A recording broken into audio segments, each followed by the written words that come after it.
শুভ সকাল বন্ধুরা, তোমরা নিশ্চয়ই ভালো আছো। তো আজ রবিবারের বাজার, ছেলে বৌমা এসছে, তো কর্তামশাই যথারীতি বাজার করেছে। তো অনেক কিছুই রান্নাবান্না হয়েছে, সজনে ডাঁটা, আলু, সর্ষে বাটা দিয়ে ডাল, বেগুন ভাজা, পটল ভাজা, আমের চাটনি, এগুলো তো হয়েছেই। কিন্তু মাংস কষা করছি। এই দেখো আলু ভেজে রেখেছি, আর এই দেখো চিকেন কষা। এই চিকেন কষা রেসিপিটা বলছি, দেখো আমি কীরকমভাবে বানাই।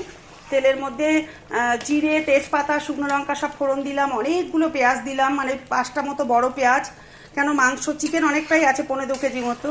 তো যাই হোক, সব পেঁয়াজগুলো দিয়ে ভালো করে ভেজে আদা, রসুন, কাঁচা লঙ্কা পেস্ট দিয়ে, জিরে গুঁড়ো, ধনে গুঁড়ো, লঙ্কা গুঁড়ো, হলুদ গুঁড়ো সব কিছু দিয়ে, টমেটো, কাঁচা লঙ্কা সব দিয়ে কষিয়ে ভালো করে চিকেনটা দিয়ে দিলাম। ওপর থেকে একটু কাঁচা সর্ষের তেল, চিকেনের আষ্টে গন্ধ যেন না থাকে। এরপর কষিয়ে ভালো করে আলুগুলো দিয়ে দেবো। নামাবার আগে শাহি গরম মশলা, চিকেন কারি মশলা দিয়ে নামিয়ে দেবো। ওকে বন্ধুরা, ভালো থেকো, বাই।